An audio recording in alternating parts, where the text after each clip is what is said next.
Assalamualaikum warahmatullahi wabarakatuh. Halo semuanya, perkenalkan saya Ainur Hamita Ansari, mahasiswa dari program studi Sosial Ekonomi, jurusan Agribisnis Fakultas Pertanian, Universitas Andalas dengan NIM 25102220009. Dalam kesempatan kali ini, saya akan mengeluarkan video ujian tengah semester untuk mata kuliah kewarganegaraan dengan topik isu geopolitik Indonesia di Laut Natuna Utara dengan dosen pengampu saya sendiri yaitu dengan Bapak Anton Rosari SHMH. Topik tentang isu geopolitik Indonesia di Laut Natuna Utara yang saya pilih ini karena sangat relevan dengan kondisi dunia saat ini. Kita hidup di era globalisasi yang serba terhubung, tapi di saat yang sama batas wilayah dan kedaulatan negara justru semakin sering diperdebatkan. Indonesia sebagai negara kepulauan yang sangat luas juga tidak lepas dari tantangan ini, terutama di wilayah lautnya. Salah satu isu geopolitik yang paling penting bagi Indonesia saat ini adalah isu Laut Natuna Utara, yang sering terkait dengan konflik di Laut Cina Selatan. Isu ini bukan hanya tentang perebutan wilayah atau batas maritim, tapi juga tentang bagaimana Indonesia menjaga kedaulatan, harga diri, dan keamanan nasionalnya. Melalui video ini, saya akan menjelaskan secara sederhana tapi mendalam apa sebenarnya yang terjadi di Laut Natuna Utara, mengapa wilayah ini sangat penting, dan bagaimana Indonesia bersikap dalam menghadapi situasi geopolitik yang kompleks tersebut. Nah, jadi sebelum kita membahas lebih dalam soal Laut Natuna Utara, aku mau mewawancarai salah satu teman aku mengenai 3 pertanyaan dasar soal Laut Natuna. Sebelumnya, kamu boleh perkenalkan diri kamu terlebih dahulu. Nama aku Megi Firza Lauli dari Fakultas Ekonomi dan Bisnis, Prodi Administrasi Perkantoran dengan NIM 250053215. Oke, Diva, aku mau tanya nih soal Laut Natuna Utara. Yang pertama, kamu pernah dengar nggak soal Laut Natuna Utara dan menurut kamu kenapa Laut Natuna itu sering masuk ke berita-berita? Pernah dengar sih aku tentang Laut Natuna karena pernah lewat juga di berita-berita gitu. Kalau yang aku tahu katanya di sana itu sering ada kapal-kapal asing yang masuk ya. Terus juga yang aku tahu itu wilayah laut Indonesia yang dimana sumber daya alamnya tuh melimpah banget, tapi juga sering diperebutkan oleh negara lain juga. Dan itu kayaknya deket juga sama daerah Laut Cina Selatan.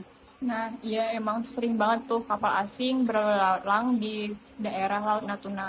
Menurut kamu kalau sering kapal asing itu masuk ke wilayah Indonesia tersebut, itu masalah yang besar atau yang masalah kecil? Dan menurut kamu kenapa itu bisa menjadi masalah besar atau kecil?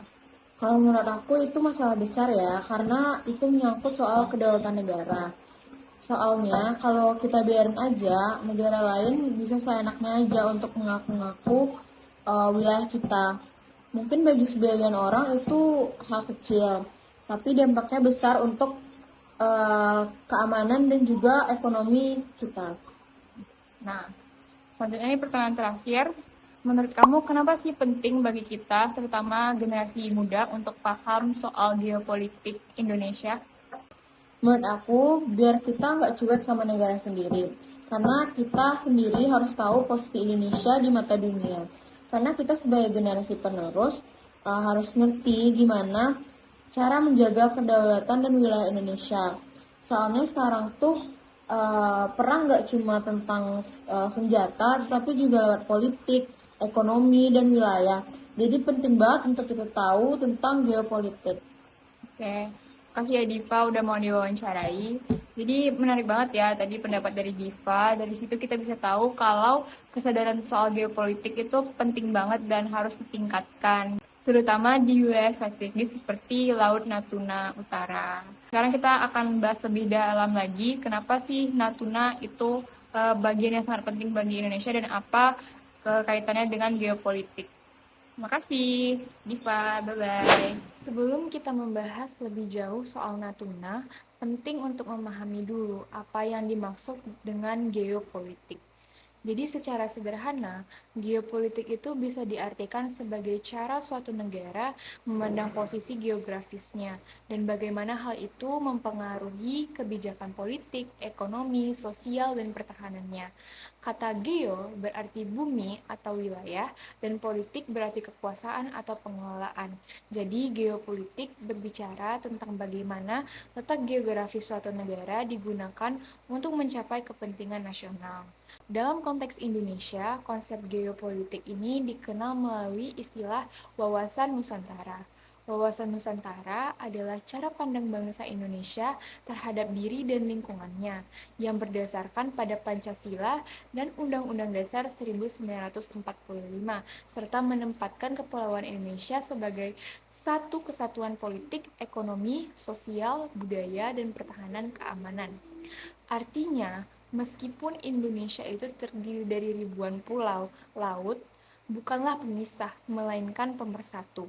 Laut menghubungkan seluruh wilayah dari Sabang sampai Merauke, dari Miangas sampai Rote.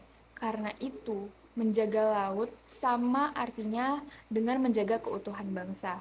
Ketika laut kita terganggu, berarti persatuan kita pun terancam.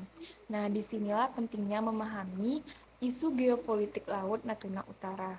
Wilayah ini menjadi bukti bahwa posisi strategis Indonesia bisa menjadi kekuatan besar, tapi juga sumber tantangan dari luar.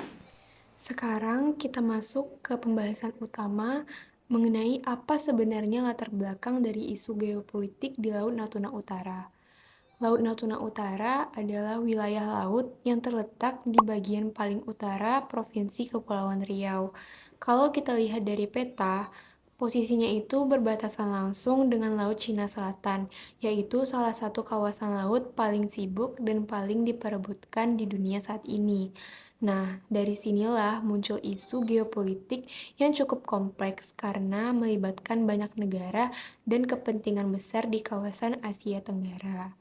Berdasarkan Konvensi Perserikatan Bangsa-Bangsa tentang Hukum Laut tahun 1982 atau yang biasa disebut UNCLOS, Indonesia itu memiliki zona ekonomi eksklusif atau ZEE sejauh 200 mil laut dari garis pantai. Di wilayah ZEE ini, Indonesia punya hak berdaulat untuk memanfaatkan dan mengelola sumber daya alam seperti ikan, minyak, dan gas bumi. Namun, wilayah ini bukan sepenuhnya laut milik Indonesia, karena kapal asing masih boleh lewat selama mereka tidak melakukan eksploitasi sumber daya. Masalah mulai muncul ketika Cina mengklaim sebagian besar wilayah Laut Cina Selatan menggunakan peta Nine Dash Line atau 9 garis putus-putus.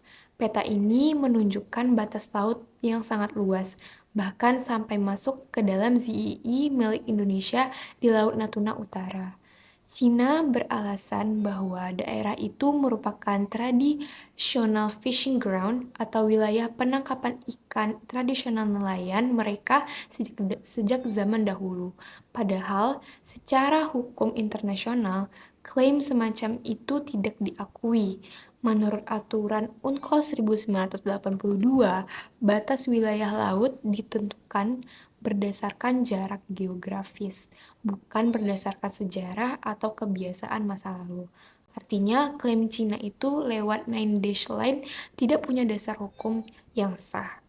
Hal ini juga ditegaskan melalui putusan Mahkamah Arbitrase Internasional di Den Haag tahun 2016 ketika Filipina menggugat klaim Cina di Laut Cina Selatan. Dalam putusan tersebut, pengadilan menyatakan bahwa klaim Nine Dash Line tidak memiliki dasar hukum internasional dan melanggar hak-hak ekonomi negara lain. Namun, Cina itu menolak keputusan itu dan tetap mempertahankan klaimnya. Dampaknya terasa langsung bagi Indonesia. Meskipun Indonesia itu tidak termasuk negara yang terlibat langsung dalam sengketa Laut Cina Selatan, sebagian ZEE kita di Laut Natuna Utara ikut terdampak.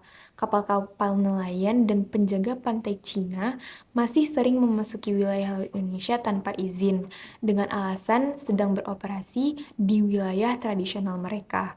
Kondisi ini sering menimbulkan ketegangan diplomatik antara Indonesia dan Cina.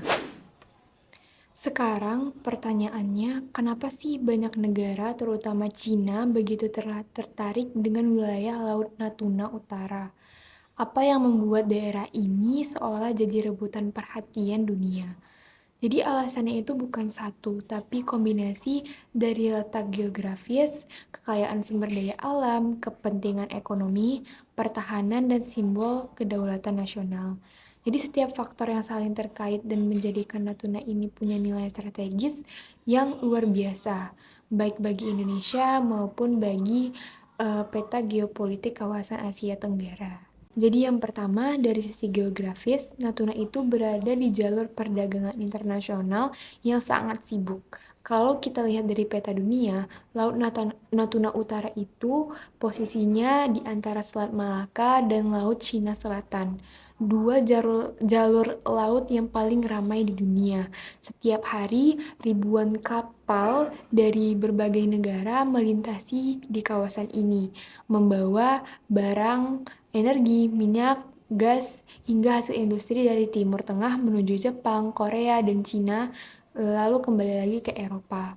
Kira-kira sekitar 40% perdagangan global itu lewat jalur ini. Jadi bisa dibayangkan betapa strategisnya posisi Natuna dalam konteks rantai logistik dunia. Jadi siapa yang bisa menjaga dan mengkontrol stabilitas di wilayah laut ini otomatis punya pengaruh besar terhadap arus perdagangan internasional. Bagi Indonesia, posisi ini seperti simpul lalu lintas laut global. Kalau diibaratkan, Natuna itu seperti gerbang besar di depan rumah kita, tempat keluar masuk kapal dari berbagai negara. Itulah sebabnya mengapa Natuna itu berarti juga menjaga posisi Indonesia dalam percaturan ekonomi dunia. Selain itu, karena banyak kapal asing melintas, Natuna juga punya nilai penting dalam keamanan navigasi dan pelayaran internasional. Kapal perang, kapal dagang, hingga kapal tanker besar semua butuh jalur aman dan stabil. Makanya negara-negara besar seperti Amerika Serikat, Cina, dan Australia punya kepentingan besar menjaga pengaruhnya di kawasan ini. Lalu yang kedua itu dari sumber daya alam. Natuna bisa dibilang salah satu wilayah laut terkaya di Indonesia. Berdasarkan data dari SKK Migas, cadangan gas bumi di Natuna itu mencapai sekitar 200 triliun kaki kubik. Jadi itu menjadikannya salah satu ladang gas terbesar di dunia. Kalau sumber daya ini dikelola maksimal, potensinya itu bisa menopang kebutuhan energi nasional untuk puluhan tahun ke depan. Jadi selain gas, juga ada laut di sekitar Natuna itu menyimpan kekayaan hayati yang luar biasa. Daerah ini dikenal sebagai wilayah perikanan unggulan dengan beragam spesies ikan bernilai ekonomi tinggi seperti tuna, cakalang, dan tongkol. Hasil laut dari Natuna bukan hanya untuk konsumsi lokal, tetapi juga untuk ekspor ke luar negeri, yang berarti punya nilai ekonomi besar bagi masyarakat dan negara. Namun, justru karena kekayaannya, banyak kapal asing yang masuk secara ilegal untuk menangkap ikan di wilayah ini. Itulah kenapa Natuna sering menjadi pusat perhatian. Siapapun yang bisa menguasai lautnya otomatis bisa menguasai sumber daya ekonomi yang besar. Dengan kata lain, Natuna itu bukan cuma penting secara strategis, tapi juga secara ekonomi. Ia adalah contoh nyata bagaimana kekayaan laut bisa jadi aset geopolitik yang menentukan posisi tawar Indonesia di mata dunia. Selanjutnya yang ketiga, itu dari sisi pertahanan dan keamanan. Natuna itu punya arti yang sangat vital. Wilayah ini adalah gerbang utara Indonesia yang langsung menghadap ke Laut Cina Selatan. Jadi kalau ada ancaman dari arah utara, Natuna adalah benteng pertama yang akan menghadapinya.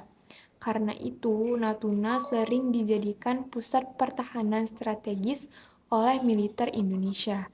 TNI Angkatan Laut dan TNI Angkatan Udara sering menggelar latihan di sana, dan pemerintah juga membangun pangkalan militer untuk memperkuat pengawasan Langkah ini bukan sekadar simbol, tapi bentuk nyata dari upaya menjaga kedaulatan di wilayah perbatasan laut.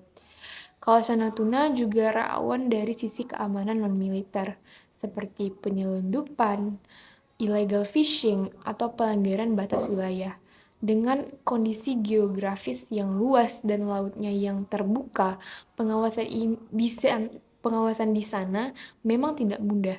Itulah kenapa posisi Natuna jadi sangat strategis dalam konteks keamanan maritim nasional. Selain untuk melindungi wilayah sendiri, keberadaan kekuatan militer di Natuna juga berfungsi sebagai deterrent atau penangkal bagi negara lain yang mencoba melanggar batas. Pesan yang ingin disampaikan Indonesia itu jelas bahwa wilayah ini dijaga dan ini adalah bagian dari kedaulatan kami. Selanjutnya, selain faktor ekonomi dan militer, Natuna juga punya makna simbolis yang kuat. Bagi Indonesia, wilayah ini adalah bukti nyata bahwa negara hadir sampai ke titik paling luar.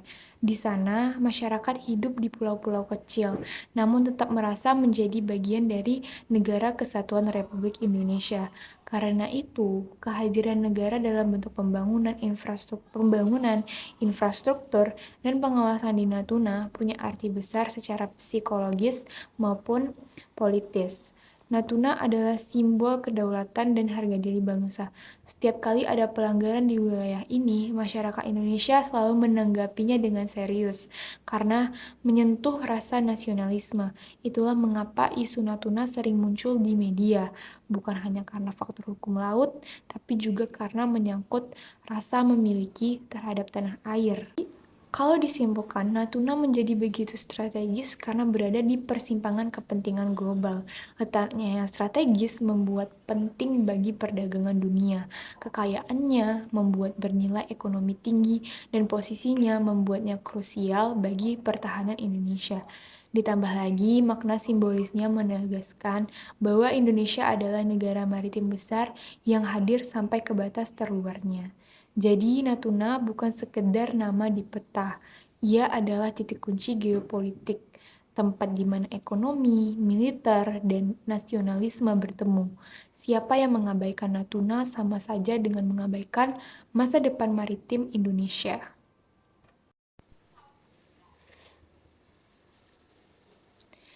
Setelah memahami latar belakang dan alasan kenapa Natuna begitu strategis, pertanyaannya sekarang, bagaimana sebenarnya sikap dan langkah pemerintah Indonesia dalam menghadapi isu geopolitik di Laut Natuna Utara ini? Isu Natuna bukan cuma soal pelanggaran batas laut, tapi juga menyangkut kedaulatan, ekonomi, dan identitas nasional. Karena itu, pemerintah Indonesia mengambil langkah-langkah yang cukup eh, komprehensif, mulai dari aspek pertahanan dan keamanan, diplomasi internasional, sampai pembangunan sosial ekonomi di daerah. Langkah pertama yang paling terlihat adalah memperkuat kehadiran militer dan sistem keamanan maritim di kawasan Natuna. Sejak munculnya berbagai pelanggaran oleh kapal asing, TNI Angkatan Laut rutin menggelar patroli di wilayah zona ekonomi eksklusif Indonesia, terutama di perairan Natuna Utara. Tujuannya bukan untuk memancing konflik, tetapi untuk menunjukkan bahwa Indonesia hadir dan berdaulat di wilayah itu. Selain patroli laut, pemerintah juga meningkatkan kapasitas pengawasan melalui pemasangan radar maritim dan sistem deteksi dini di titik-titik strategis. Hal ini memungkinkan TNI dan Badan Keamanan Laut atau Bakamla untuk memantau pergerakan kapal asing secara real time. Dengan begitu, kalau ada pelanggaran batas wilayah, aparat bisa segera bertindak. Pemerintah juga membangun pangkalan militer terpadu di Natuna, lengkap dengan fasilitas udara dan laut. Langkah ini menjadi simbol bahwa Natuna bukan sekedar wilayah pinggiran, tapi bagian dari strategi pertahanan utama Indonesia.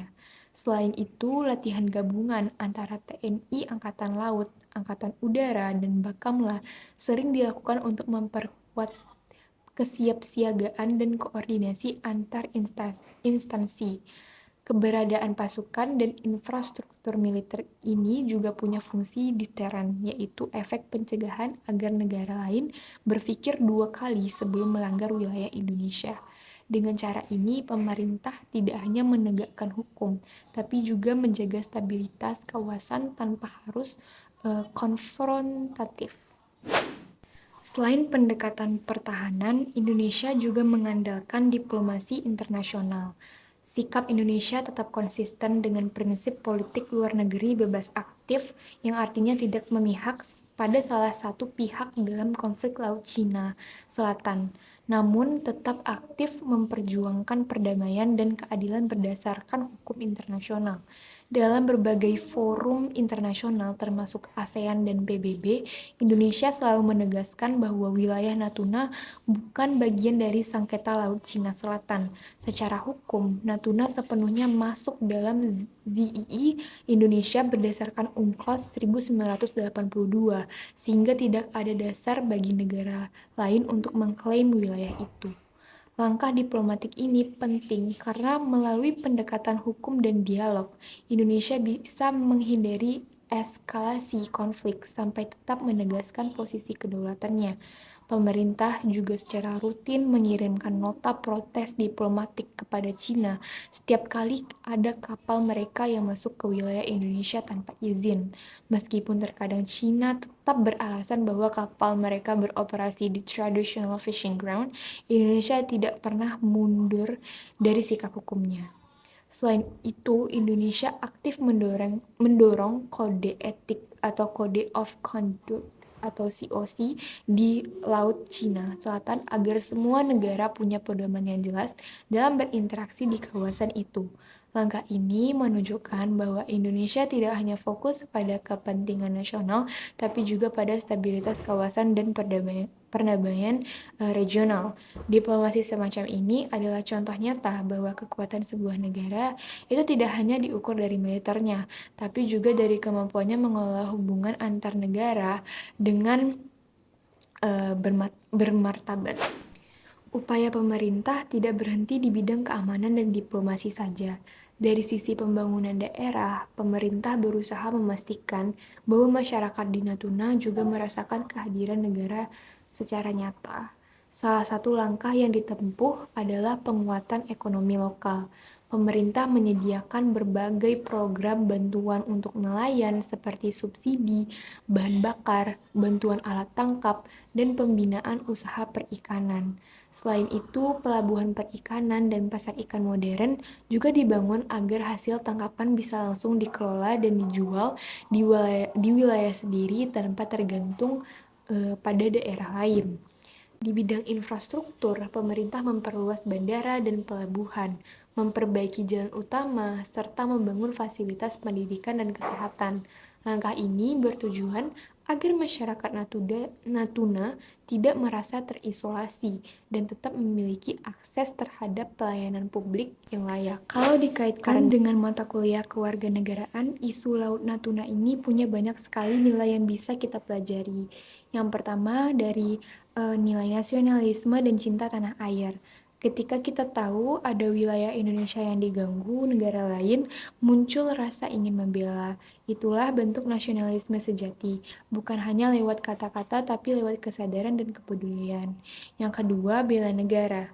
Bela negara bukan berarti harus angkat senjata. Di masa kini, bela negara bisa dilakukan dengan cara memahami isu-isu nasional, melawan hoax, serta ikut menjaga nama baik bangsa di ruangan publik. Yang ketiga, keadilan sosial. Kekayaan alam di Natuna harus digunakan untuk kesejahteraan rakyat Indonesia, bukan dikuasai asing. Ketika masyarakat Natuna hidup sejahtera, itu artinya hasil kekayaan laut berhasil dikembalikan kepada rakyat. Lalu yang keempat, persatuan dan kesatuan. Wawasan Nusantara mengajarkan kita bahwa laut bukan batas tapi penghubung. Karena itu menjaga laut juga berarti menjaga persatuan bangsa. Dari seluruh pembahasan tadi, kita bisa simpulkan bahwa isu geopolitik Laut Natuna Utara adalah contoh nyata bagaimana posisi strategis sebuah wilayah bisa menimbulkan tantangan bagi kedaulatan negara. Indonesia sebagai negara kepulauan besar memiliki tanggung jawab untuk menjaga setiap jengkal wilayahnya. Natuna bukan sekedar laut atau titik di peta, tapi simbol kedaulatan dan kehormatan bangsa Indonesia. Sebagai mahasiswa, kita harus sadar bahwa isu geopolitik seperti ini bukan hanya urusan pemerintah, tapi juga tanggung jawab kita sebagai warga negara yang berpendidikan. Kita harus paham konteks global, mendukung kebijakan yang memperkuat pertahanan negara, dan ikut menyebarkan kesadaran akan pentingnya menjaga keutuhan NKRI. Karena laut kita bukan sekedar warna biru di peta, tetapi cerminan semangat merah putih yang terus berkobar. Baiklah, sekian dari saya, Ain Rahmita Ansari dengan NIM 251022009 mengucapkan terima kasih telah menyimak video ini. Jadi mari kita jaga Indonesia dari darat, laut, hingga udara bersama-sama. Wabillahi taufiq wal hidayah. Wassalamualaikum warahmatullahi wabarakatuh.